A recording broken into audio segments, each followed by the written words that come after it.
a.m. You are more cheerful at 7:20 a.m. than I am at 7:20 p.m.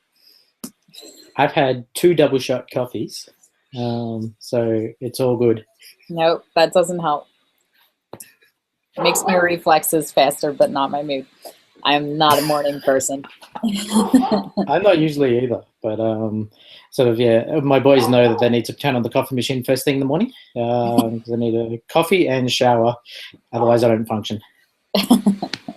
Okay, so we're doing level 24. I'm super excited. I was looking over some of the images that you shared. You were also supposed to bring some words and things from your prior levels, so let's chat about that first. How are you feeling about your Sphere 2s? Are you still happy with it? Absolutely. Good. Are you feeling like it's helping? Oh, yeah. So I'm not usually one for putting things out into the universe and waiting for them to come back. That's just not my philosophy.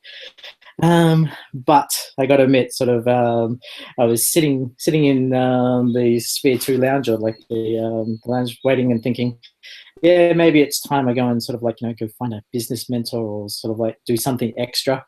And then your invite came, and it was like, well, perfect timing.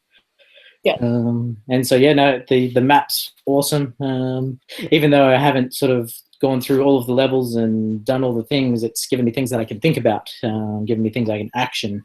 And so I've got sort of like results that I can write up and stuff already, and as well as implement better. Okay. So you were supposed to bring your 10 best and your 5 mediocre. Would you have a harder time selecting?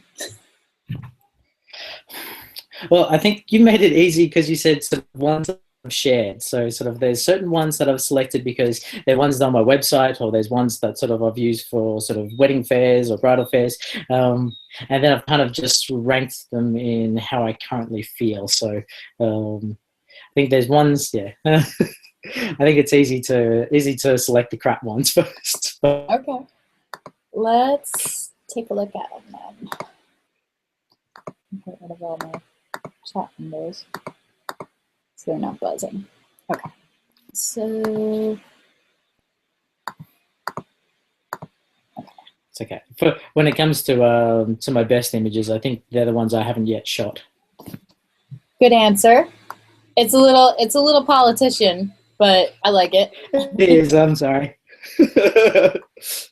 No, it is though. I feel the same way. Like my favorite images, some of them I haven't taken yet. Okay. Well, it's also sort of every time I shoot a wedding, I feel like I'm getting better. Yeah, I do that too. I always have a new favorite. Every session, it's my new favorite. Yeah. So, okay, let's roll through these real quick. Tell me, let's say on a scale of 1 to 10, how happy you are with them, with 10 being related. So one of the things that I've been trying to work on is sort of showing the emotional connection between people. Okay. It's one of the things that I'm more interested in trying to sort of document that emotion and trying to get that images that they'll love, as opposed to sort of going for that epic award-winning image. I fully support and this that. is just, yeah. So and here we've just got sort of gorgeous light. It was in a location that I'd never seen before. So this is one that they chose. Okay. And I fell in love with the place. I fell in love with the light and fell in love with these guys. Well, and I definitely think that you nailed. They were in love. Go ahead. Sorry, I missed that last bit. That's okay. You go. Okay, so yeah, I was saying these guys are in love. I got some of the things these are the kind of things I love to do. Backlight, golden light, stick their heads with the dark behind them, and just let them get comfortable with each other, get comfortable with me in front of the camera. So this isn't necessarily a wedding, this is actually an engagement shoot before the wedding, just trying to get them used to being comfortable with me. But I like, because they're kind of hidden in that grass, you can kind of get. Yeah, I love this shot. It's beautiful light. You're absolutely right. The golden hour wins every single time. I definitely think that you nailed the emotional connection.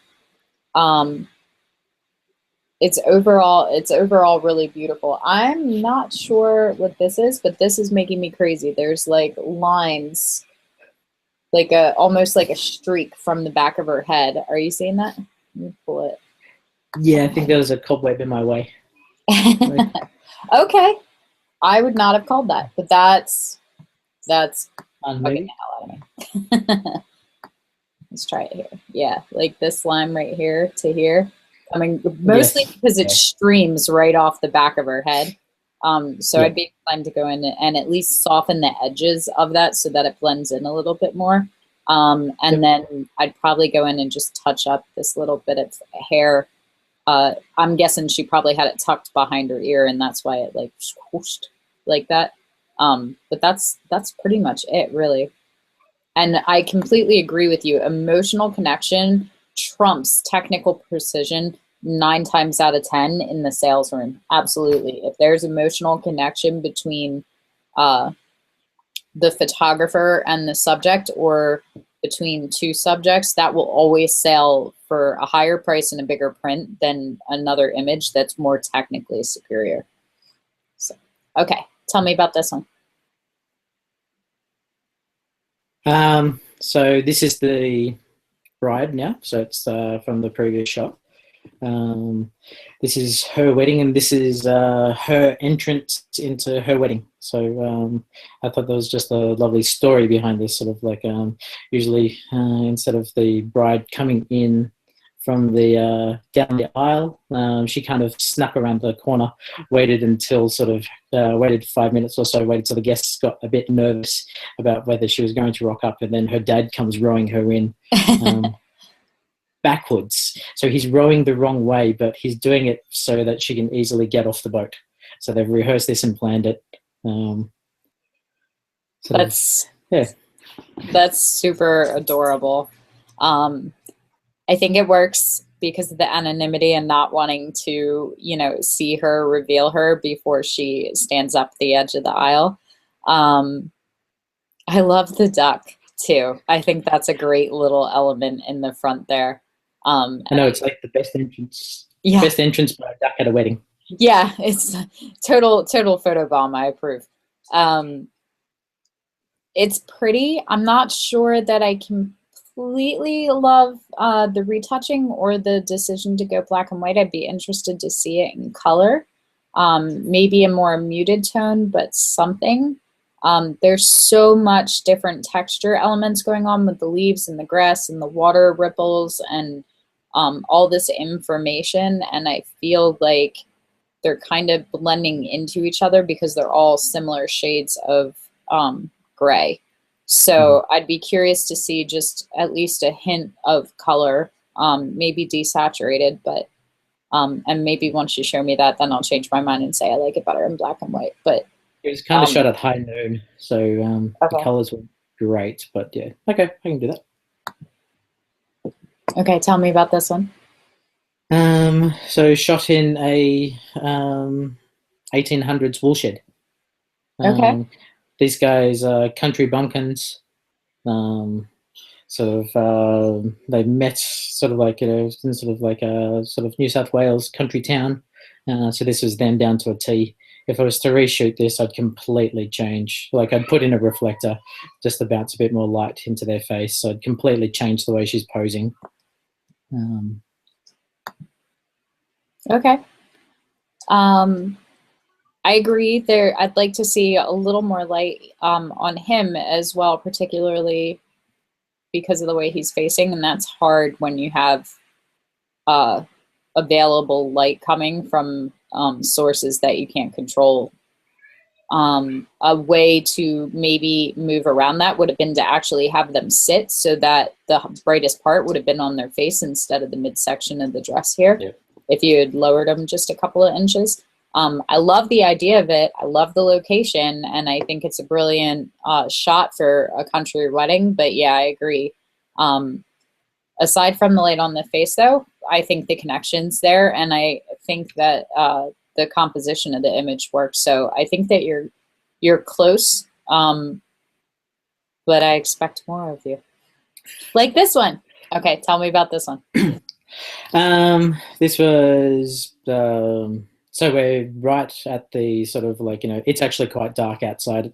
You've almost got no lights, but there's a lake behind them and it's just reflecting. I've got this lovely little ice light which I love to use, and I've got one of the I've wrangled her brother to be my assistant, and he's kind of holding that, and I just saw this reflection, and I kind of love reflections. I try to shoot them where I can. So sort of if I was to redo this, I'd probably get him. He was always looking at me, so I'd probably get him to focus more on her a bit more. If I hadn't had an actual assistant properly trained, I'd probably be able to direct the light a little bit better. But I still like this one. I'm all about slave labor from your clients. So don't be shy about essentially playing puppet master and literally taking their arm and directing the light exactly where you want it to be, and then moving back for the shot. This is beautiful. I'm a big fan of reflections as well. The light on them is really lovely. The only thing that I don't like is that we completely lose this side of her face in a very harsh shadow from his chin. And I would like to see a little bit more of it. And it has to do with the angle too, because it doesn't bother me at all here, because all we're seeing is the profile of her face, so we can't see that. But because of the angle that you're at here, I think it would have been better if we had changed your angle so that the actual people, this was the viewpoint that we were seeing, even if we had to sacrifice a little bit of the reflection. Otherwise, I think we probably could crop in a little bit tighter here. So, like, I think you could probably crop in a little tighter so that it makes the reflection equal billing with them. And we're actually giving the reflection more of the composition of the image than we are them. So you're more inclined to look at this, which I actually think is more flattering for both of them than this, if we're looking at just their faces. Okay. So maybe consider that. Okay, tell me about this one. These guys were like professionals. So this is both their second marriage. They were giddy school like teenagers at their wedding. And I had 30 seconds of them in front of the camera, and for that 30 seconds, they kind of forgot I was there, and kind of just got lost in each other, which is kind of good, because I think for the rest of the day they were all just about their family and friends and stuff like that. But they wanted something very formal. They just sort of like, this is straight out the back of the church. Right. I love it. The light's beautiful.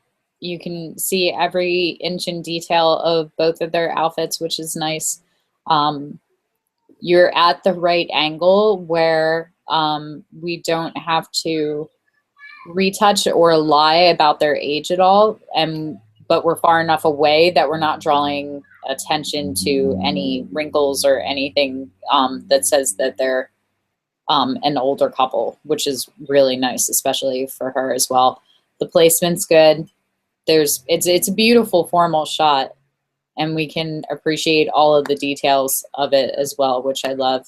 The only thing that jumps out at me as maybe a potential issue, I'm guessing, I don't know, did she have is she holding her bouquet? Is that what it is? She is. I missed that. Yeah. So having her bring that hand down, but if this is definitely a natural moment where they were paying attention to each other. But if I was shooting and I could have her bring that down, I definitely would have. Or I would probably go in and just sample from over here and clone it out. The hardest time you'll have is right around his beard, so that we're not making it too smooth. At minimum, you could definitely get rid of the ones behind the collar here. But that's the only thing that distracts me from the shot as a whole. I would like to see this just be the background. Okay. Okay, tell me about this one. So this was actually from the very first wedding that I shot by myself. Okay. She's a Mounted Games Australian rep horse rider. So the groom comes up, and this is shot on their property. The groom comes up sort of like trotting on his horse because he's only just learning. She comes absolutely bolting in, wowing absolutely everyone. So I got a bunch of shots where she's jumping and things like that. But I liked the puff of dust behind the horse with all four feet off the ground, and just the lovely expression, like the happiness that she's got in her Yeah, face. I agree. I was going to call on both of those. So the color works great. I love the energy of the shot and the flying of the mane and the tail, and her hair too, kind of mimicking that. The dust is awesome. It's a good shot. I think we could, this one too, we could probably pull in just a little bit. Yeah. So that we can appreciate it. And I don't even know that I would necessarily go that far in, but I think that we might have just a little bit too much empty space that isn't really serving a purpose. I would say probably right about there. Okay. And I would just clone this out, whatever this is, this bald spot here, that grabs my attention away from her. But other than that, I think it's beautiful. Okay. Tell me about this one. Well, this is now we're getting into sort of the definite sort of. I've got it, but sort of like, if I was to do it again, I'd reshoot it completely. Okay. Sort of. I'm not sure how I feel. Sometimes I like sort of his hair makes kind of like a little. Gives her almost like false lashes / a spidery effect on her face. Sort of. This is a demonstration of where I'm not comfortable necessarily going in, and out of all the Photoshop techniques that I know, sort of my liquefy is my absolute number one worst, sort of like one technique that needs the most work. Okay. Because her posture is a bit where it's sort of like she was a slightly bigger bride, but sort of like I don't think the posture is helping as much. Okay. So I agree with you. I kind of like the little spidery kind of effect, and if it's one shot and not all of them, I think it's okay, and it would probably stay in for me, because it's definitely a conversation piece.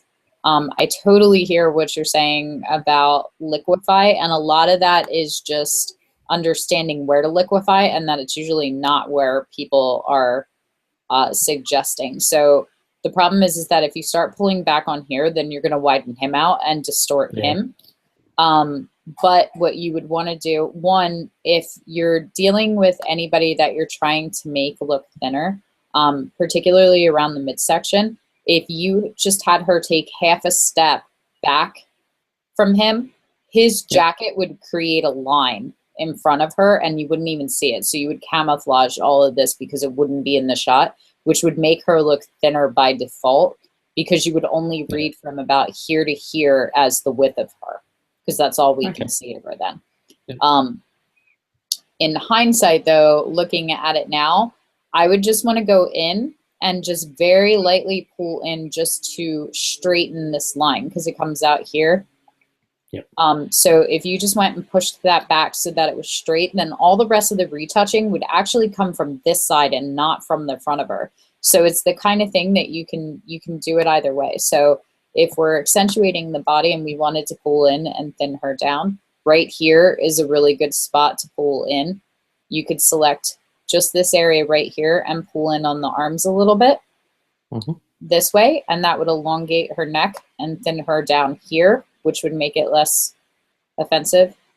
And then on this side too, if you froze the arm right here, then you could pull in just a little bit here to give her a little bit more of a back curve. And then that would compensate for the fact that her pose is, because some of it isn't actually her weight necessarily or her body shape, it's her posture and the way that she's leaning. So she's leaning forward and she's leading into him with her stomach, which is part of why her stomach looks like it's protruding. And then she's leaning back with her shoulders and arching her back. So if we accentuate that and create this arch a little more and then round out here, that would take care of most of it without having to worry about distorting this section for him, which is always the hard part when you're doing group photos. And then as far as the shadow, I guess that's going to be like personal preference for them if they like it or not. But they did. They were kind yeah. of like that. They liked their house was full of sort of like skulls and darkness and stuff like that. And we had some photos where they were playing in the bracken Okay. and having the groomsmen come out of it, type of thing, trying to scare her, and she's kind of like being tough and all that kind of stuff. So they kind of liked that, and that was their kind of personality. Okay, very cool. So I got away with it. Okay, tell me about this one. It's almost a flashback to the 1970s, isn't it? A little bit. But for someone that's only been shooting weddings like for a little while, it's like it was, yeah, I thought it was new, but sort of I get a lot of interest off it. Sort of, it's new, it's different. It's not new, but sort of like, old is new again type of thing.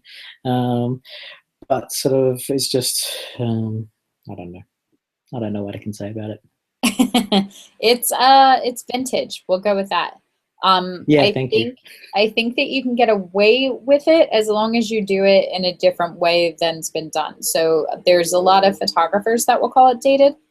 But there's a lot of, the reason that it becomes a fad or a thing is because the brides like it. So you will find the people that will look at it and go, oh my God, I love that. I want a shot like that. And really it's like a take it or leave it. For me, it's a leave it. But I also think that you could probably go in and shoot it almost like a panorama shot and just keep the edge of the lace, but have the whole length of it so that it's like a 16:9 or something, which would make a great banner for their social media with your name on it, signed right here, which is something that I'm always looking for. But I'm totally okay with doing that, or maybe doing half. It would be interesting to shoot it from, say, like this position and only include half and have them doubled over, just so that it doesn't look like everybody else's version of that photo. Yep. Okay, tell me about this one. So trying to get some sort of architectural sort of viewpoints in it. This is the sort of a place where sort of they're getting married. It was new and iconic for Canberra. After we had some massive bushfires, they went and built this here. Yeah, I'd probably reshoot this completely. So the biggest thing for me is that you have this really beautiful symmetry going on with the building itself and the way that you compose the shot so that the peak is dead center and then you set them off center, which is bugging the crap out of me. So I think it would have to be one or the other. I think you could get away with them being asymmetrical if you made it look like it was on purpose. Right now it looks like they just needed to take like 2 steps to the other side. But I do like the element of them being here and having their shadow on the other one. I'd be interested to pull them further off so that they're totally offset, and that way the balance in the image would be created because the people would be here and the shadow would be here. And so it would create both. So you could probably play with that a little bit, but as they are, being that they're standing together, looking straight forward towards you, I just want to take them and move them over like that way. Yep, fair enough. But I love the shot as a whole, and I like this element of it. I definitely would want to keep it in. Okay, tell me about this one. The cheeky, the hidden bride shot. So these, as you can tell, these are the sort of slightly larger couple, trying to play with ideas of not accentuating it as much, having a bit of fun with sort of the veil, the backlight. Probably went a bit too hard with it, but with those highlights, probably could have exposed that a whole lot better. I love the color, and it's not necessarily that you didn't expose it well, it's just that the accentuation of the veil is blowing out the highlights. So it kind of ruins the shot because we can't actually see their faces or that they're kissing. Like you're just kind of relying on the viewer to understand that's what's happening. Because there's enough information to deduct that, but I wanna see their faces. So this one would go for me. It would not go in your portfolio because it looks like a mistake. Oh, sorry, hang on. That's all good.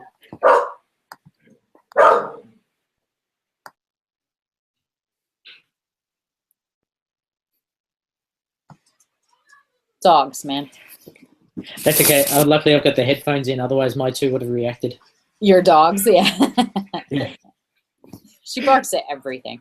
As far as posing goes, one of the fastest ways to take a lot of size off of them in camera is to have them lean towards the camera. So instead of having it, instead of having them so that they're kind of level with you, like here, and they're leaning towards each other, if we had them come back and lean in, and you can't really see it unless I'm like standing them. No, but I understand what you mean. Like right here, if you have them lean back, it takes everything in towards the center because of the way they're going. But they have to lean at the hip and down towards you, and you'll easily take 20 pounds off both of them, and then you're drawing attention to the face and the upper part of the body. So that's always my go-to is have them stand and then tell them to bend at the hip. And the funny thing is that I'll tell them to keep going too, because the more they do, the more it recedes, but the sillier they feel. So you always get great expression too, because you're like, okay, I want you to just stand and you're just gonna lean at the hip, and then you just keep going more, and they get to the point where they start to feel off balance and they're like laughing at each other. Because they're like, don't let me fall in the dress, you know? And so you get that energy and that tension from them, and that creates a lot of good shots too. I like that. With the expression. And I'll just tell them to keep doing it until they like start to lose their balance, and then they start giggling at each other, and then those are good shots too. So, okay. So that's it, right? That's all 10? That's all 10. All right.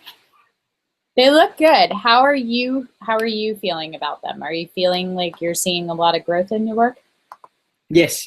I think I always come away from my weddings thinking sort of, well, I've still got lots of things I want to work on and things that I need to work on. I do feel like sort of each one. Okay. So able to start, yeah. Okay, so what else? What else were we supposed to look at? We were going to look at some of your words, and we're working on some of your branding. Yes.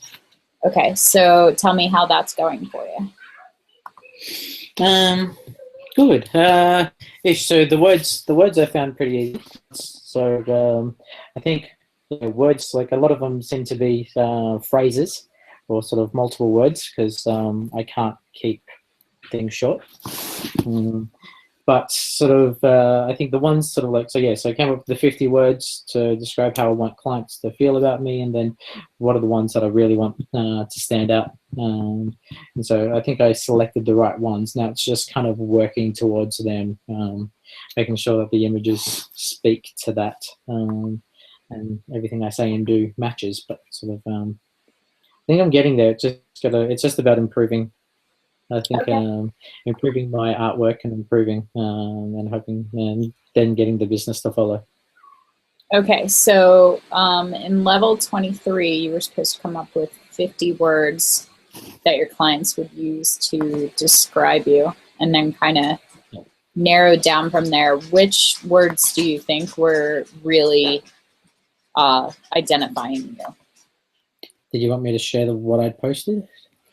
You can, or we can. I mean, really, we can just kind of chat about it. I mean, you have a lot of good stuff, you know, and some of them are like, wow. You're looking. Yeah, I am. Wow, okay, and fantastic. Well, I guess sorry, the wow. Yeah, maybe I had too much coffee that day. So I guess it was both. What did I want people to think about the images, plus what did I want people to think about me? So I think that's how I took it. So I looked at it from, well, firstly, people need to connect with the. I guess I'm not sure which is more of a priority, whether they connect with me or whether they connect with the images. But I think they pretty much got to go hand in hand. So that's why I've got sort of like the creative, the passionate, the share our vision, but also the made us feel at ease. Although I misspelt it, ease in front of the camera, the personal touch, the real. Sort of like the no wank type of thing. Okay. So those are better, and I'm glad to see you circle some of them. So here's what we don't want to happen.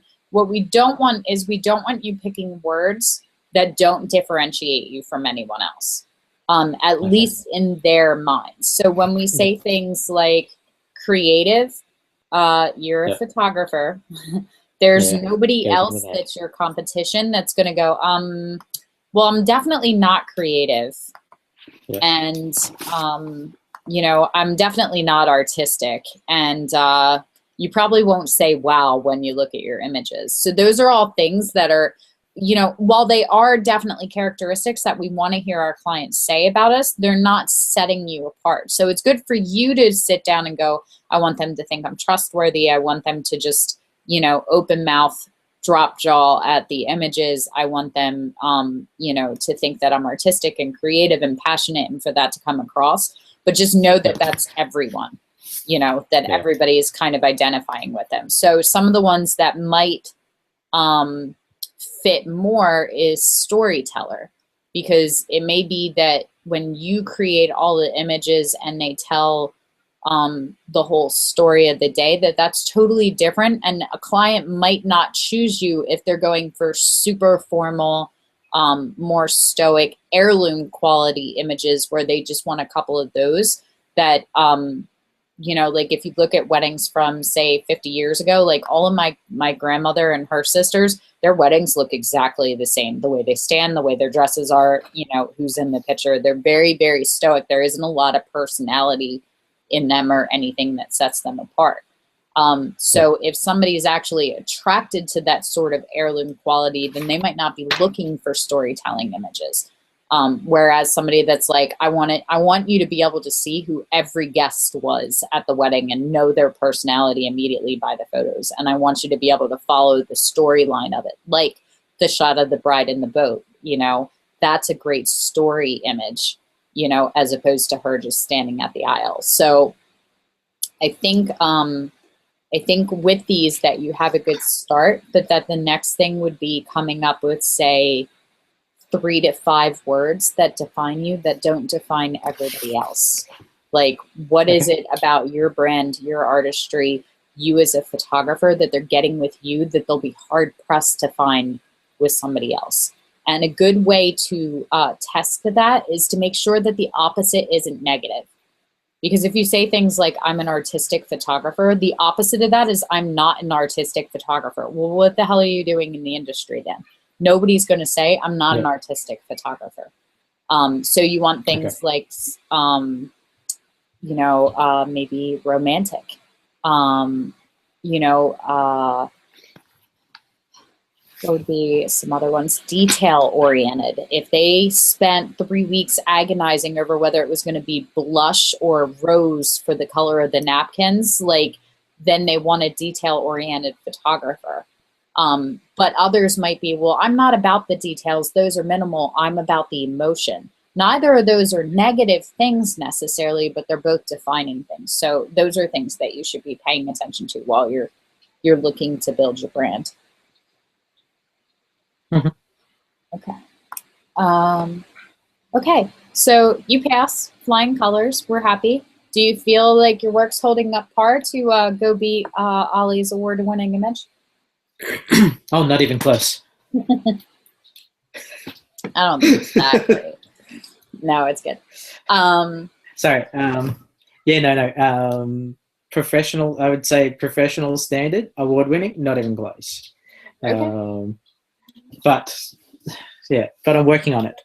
I'm working on it, and I'm thinking the difference is the way the awards work and stuff. So something can be good, but I think like all of it has to tick all the technical boxes.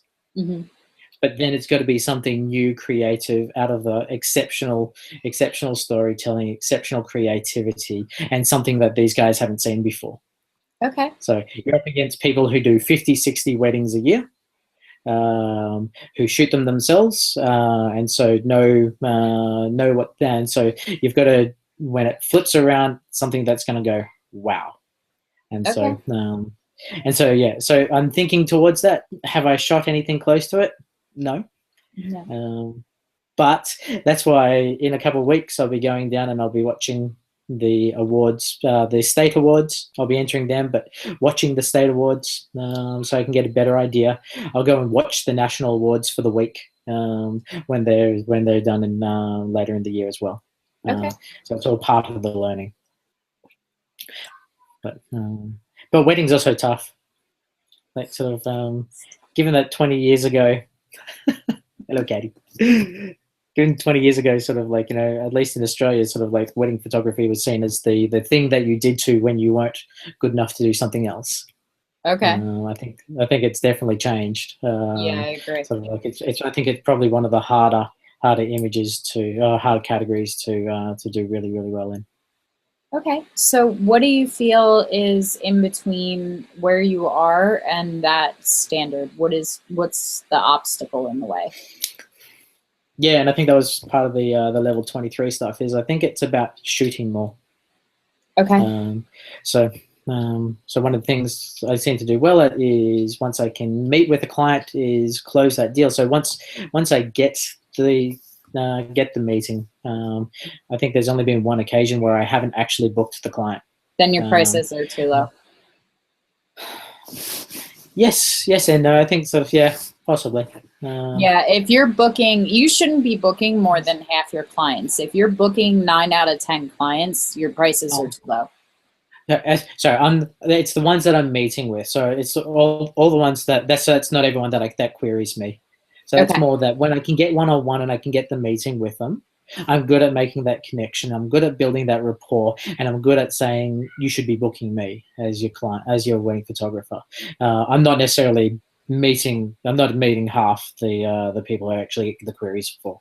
Okay, so let's say out of 10 inquiries that come in that say, hey, I'm getting married, how many would you say you actually sit down with? 1 or 2. Okay, but you're booking most of them. Yes. Okay, yes. So then my advice turns from raising your prices to what can we do to get more people in, and why aren't more of them coming in for the meeting? Yeah, it's some of my questions that I've been asking myself pretty hardly as well. Pretty hard. So how's the process work? 1, are your prices on your website? I've got indicative prices, so I've got sort of so I give the range sort of like sort of between here and here, with the average person spending here, and I kind of give an indication of what they could potentially what sort of like a typical 6-hour wedding covers type of thing. So sort of like, if you want sort of like that mid range, what does that look like, to give them some kind of an idea. I don't have all of the prices up there. Where are your clients coming from? Are they coming on social media? Or are they contacting you via your website? How are they finding you? A bit of both. So I find the majority of the traffic seems to come from Facebook and word of mouth. Okay. But they're making the website. Okay, so they're finding you via Facebook, but they're connecting with you on your website. That's right. Okay. So do you have a contact form? I do. Okay. Yes. So if I drop a line and go, hey, I'm getting married this year, I'm interested in hiring a photographer, send me info, what are your prices? What's the response that I get back? I've usually got sort of like a form email that I'll go and tailor based on that, sort of confirming that I'm actually trying to bring it up. So something sort of confirming that I'm actually available.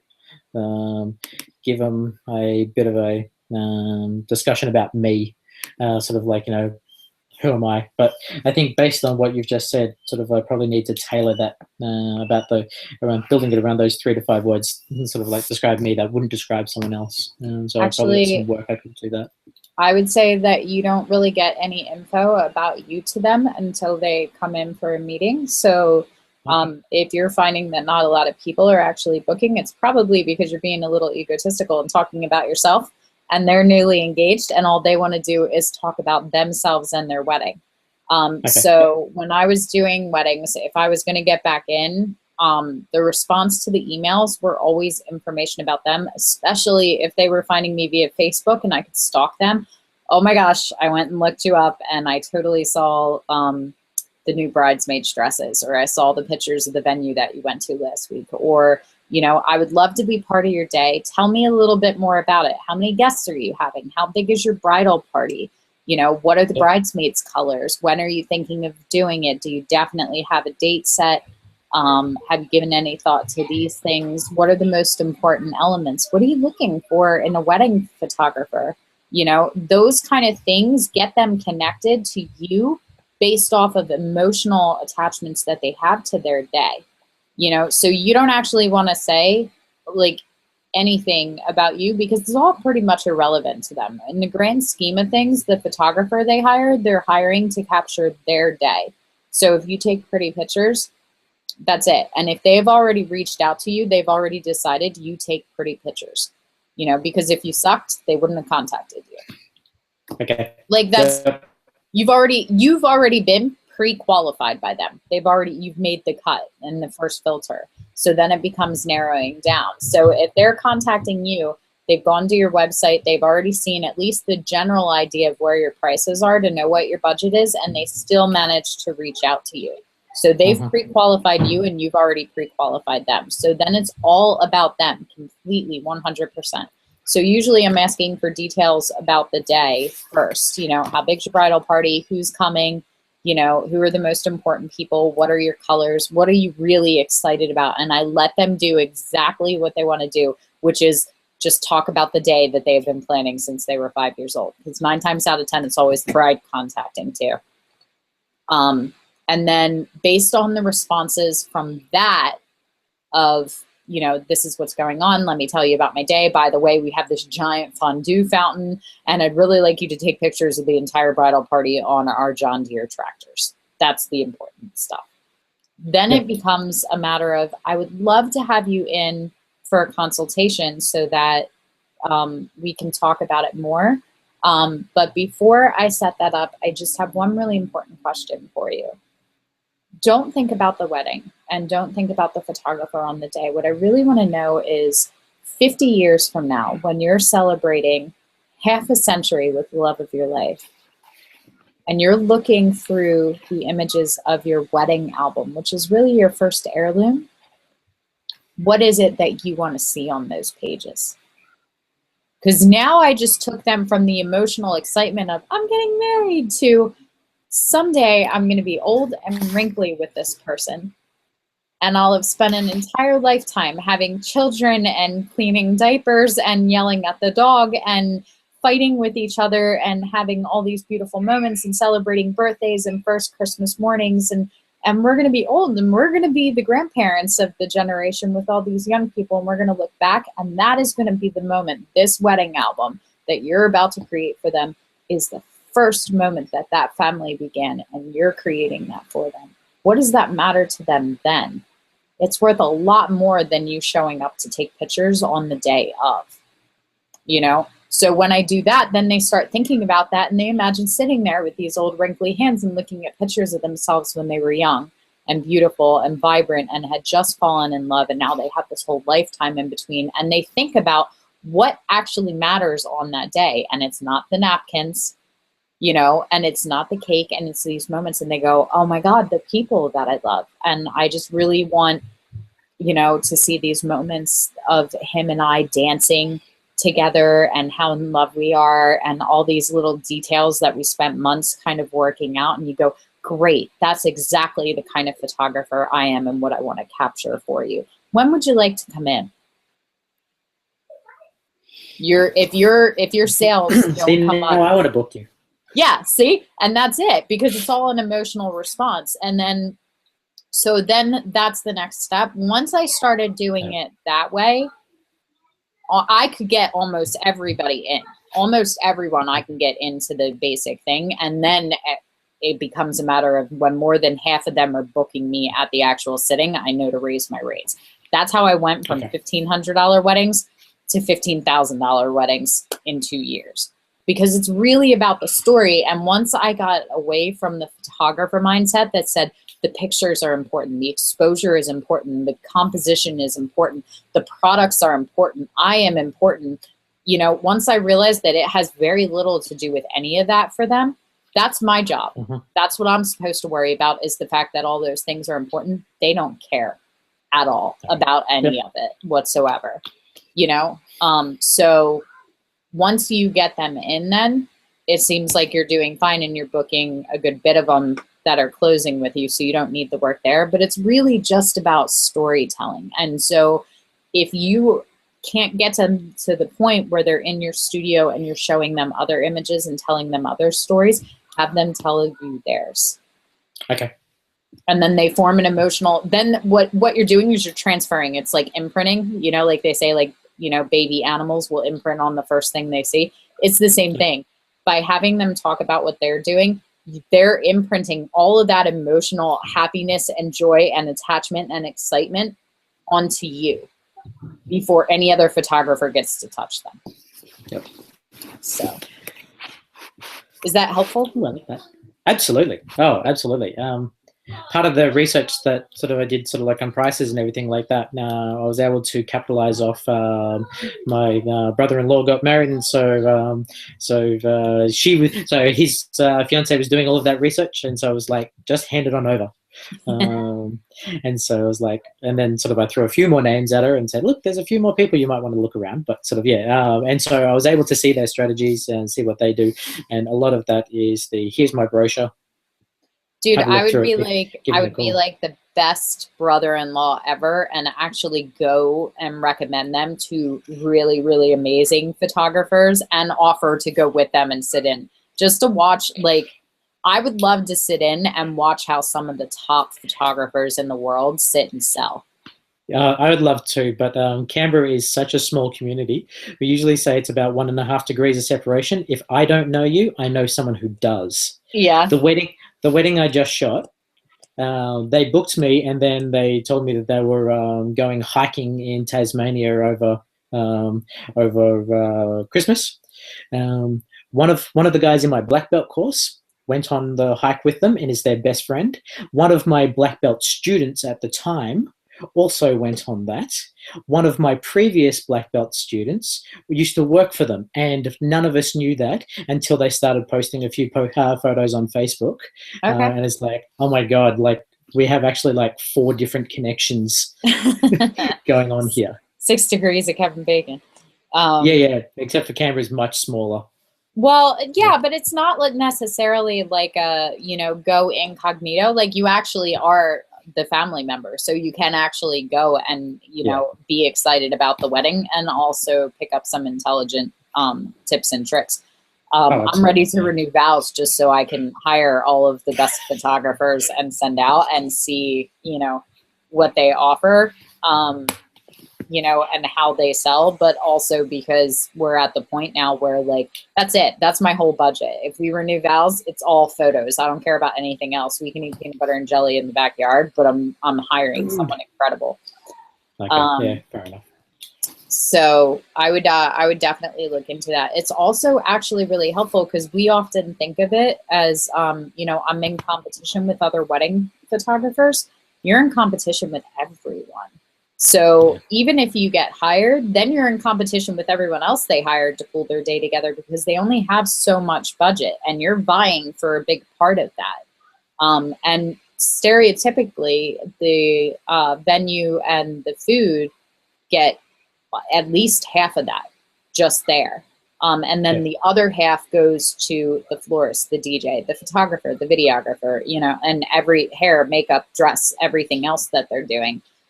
So I would absolutely be interested to pal around with any of my friends that were getting married and see how they're getting sold on the cake and the food and how everybody else is doing it, you know, because the one thing that you have that they don't is longevity.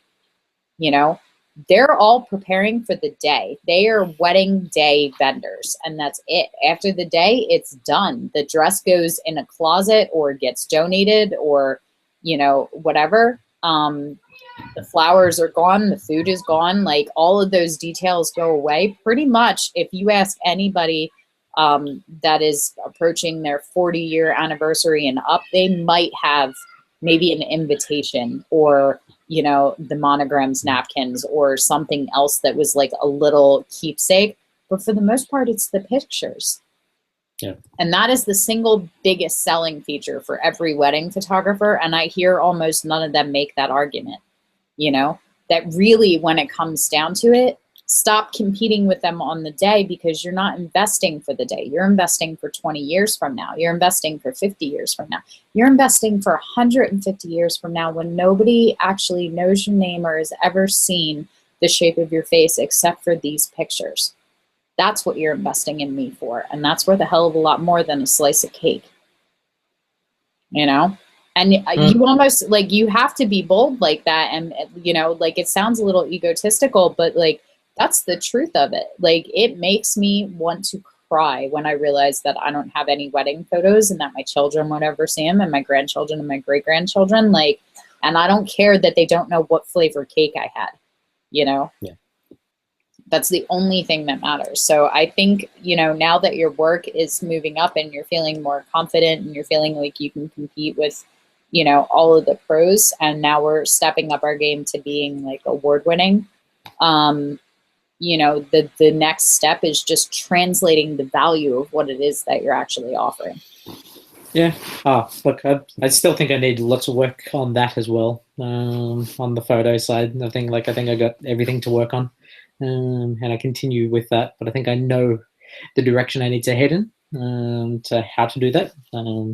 It's the getting more of the queries, the nailing them. Oh, sort of like the bringing them in. I like that. The next step is just, I think also just increasing the number of queries I'm getting. Okay. Do you feel like your sphere map is still suiting you moving forward, that the rest of that's going to help push you? Oh, yes. Okay.